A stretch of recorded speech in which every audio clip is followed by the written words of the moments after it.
Hey YouTube, it's Max, and I'm back with a random video.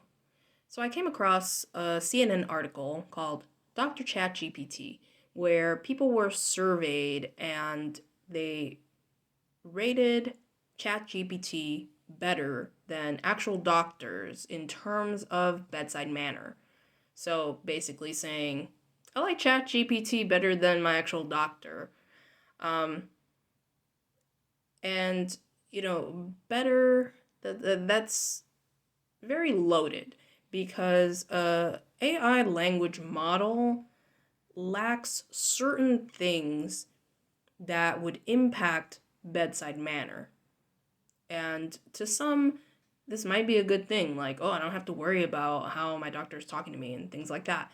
Anyway, I have about six of them because I'm someone who thinks a lot and has too much time. And I wish I had people to like talk about these things with. That would be fun.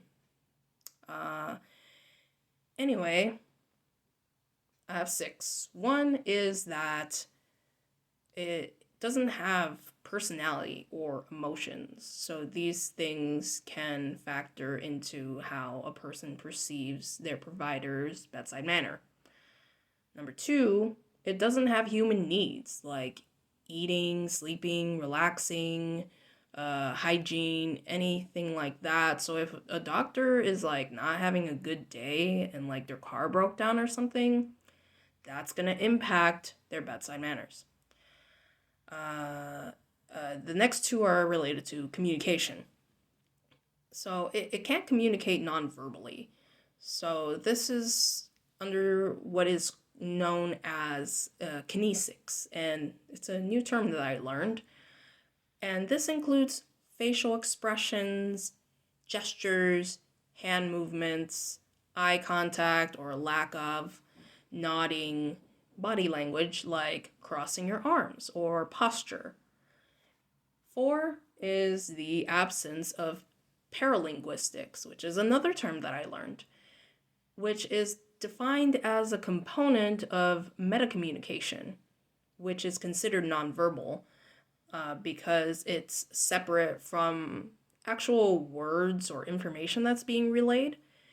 So, examples of this are rate of speech, pitch, volume, tone, pronunciation, rhythm, characterizers such as yawning or laughing, emphasis on words, and probably the list could go on a bit more than what I covered. Um, but all of these things basically impact the way that a message is being communicated. Um, so, like, I had an appointment with a provider following up on my back because that happened a year ago, pretty much. And I was describing my symptoms, and the doctor just responds, I don't know what to tell you. I can't help you. And just the tone alone was very off putting. Like, not even the words, the tone is what impacted how I felt about that appointment and how I felt about that provider. Do I think that they're a bad person? No. I think that they could have had better bedside manner. And of course, this is a reason why people would probably rate ChatGPT better. But again, getting into like the actual like mechanics of that, because I mean, trying to compare an AI language model to a human, like just AI alone and versus human, that's been peak conversation lately. Um, and so yeah, I mean that's why I'm making this video. Anyway, let's go back. Number five is the type of knowledge that the provider has. So people are not computers, obviously. And so it's not possible for them to have all the answers to a particular patient's concerns the way that the internet might be able to like generate peer-reviewed articles that can help illuminate what might be going on with a patient and their condition.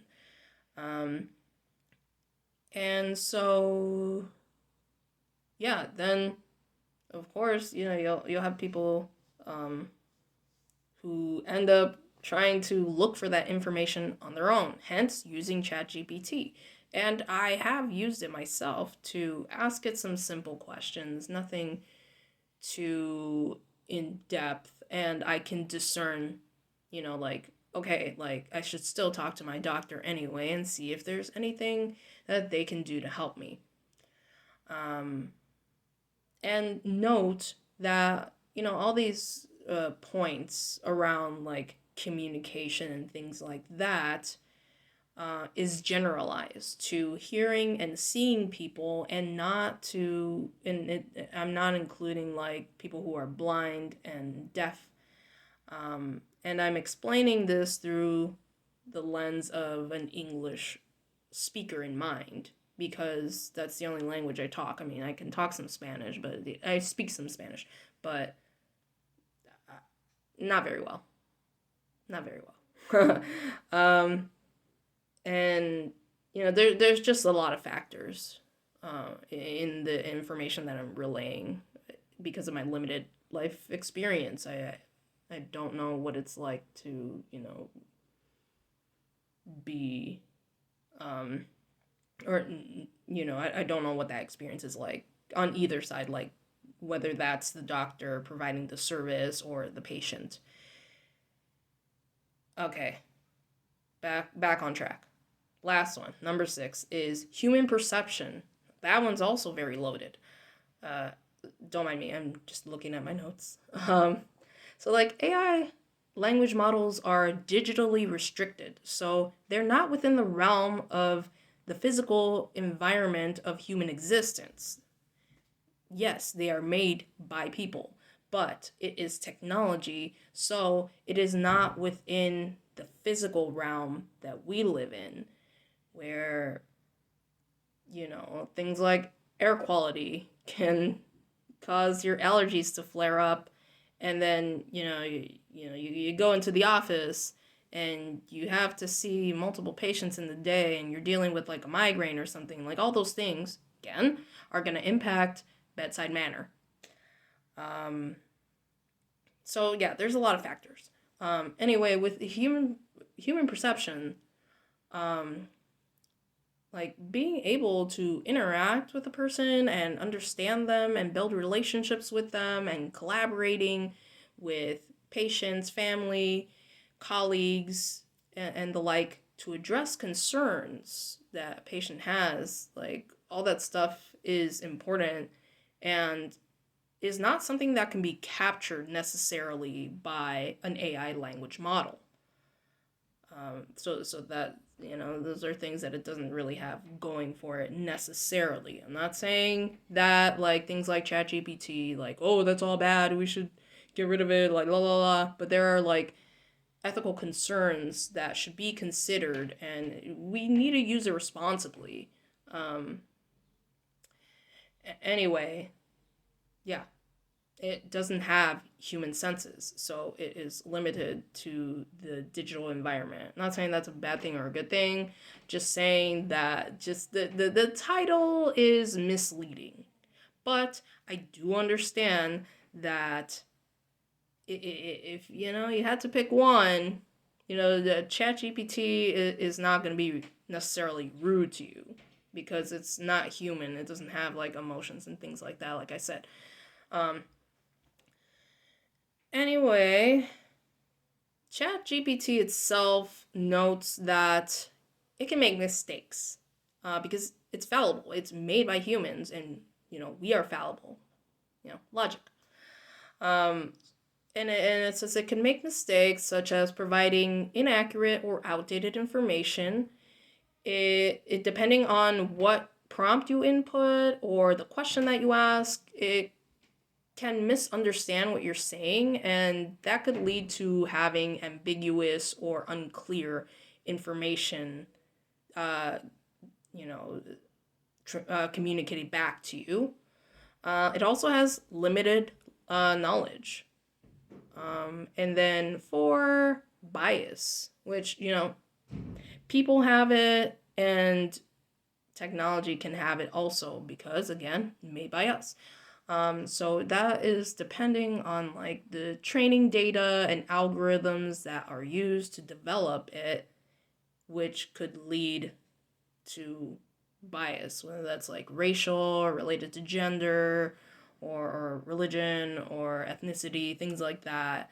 Um, those things can't necessarily be ruled out. And something that, I often think about like when I'm using this is that, like, okay, like it's, I don't know exactly how it works, but it's like, it has all this information, but like, it's like, I don't know, like, how do you know, like, where it's getting the information from and how it's being reviewed and things like that.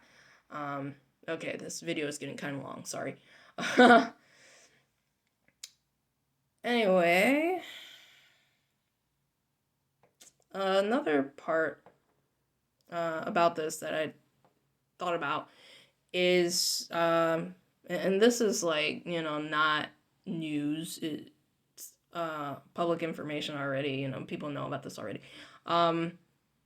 That ChatGPT 4 was released in March 2023 and it passed with flying colors, like uh, some exam, whatever, medical exam. Um, and that brings upon a question like, what if your provider uses AI and people are, and doctors are using it? I don't know who, I can't tell you that. Um, but it poses a question.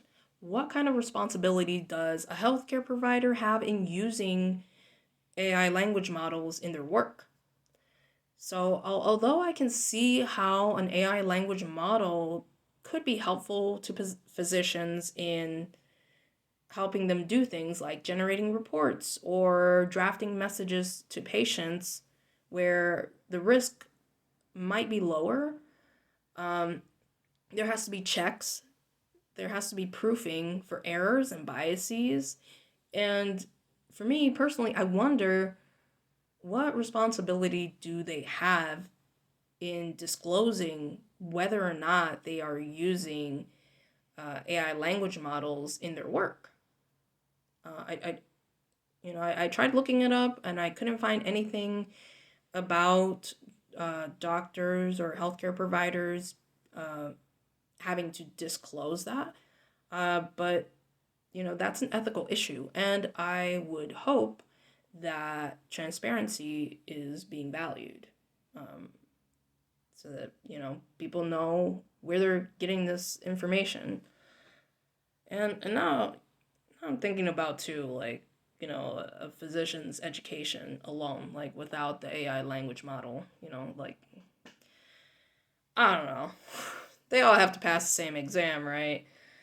And then also there are bioethical issues, um, where ethical decisions, I personally believe should not be outsourced to AI language models, such as high risk surgeries, because thinking, reasoning, and just putting thought, like being mindful of like your interactions with your patient and factoring all those things, factoring the family, uh, factoring what access to resources the patient has, cost, things like that.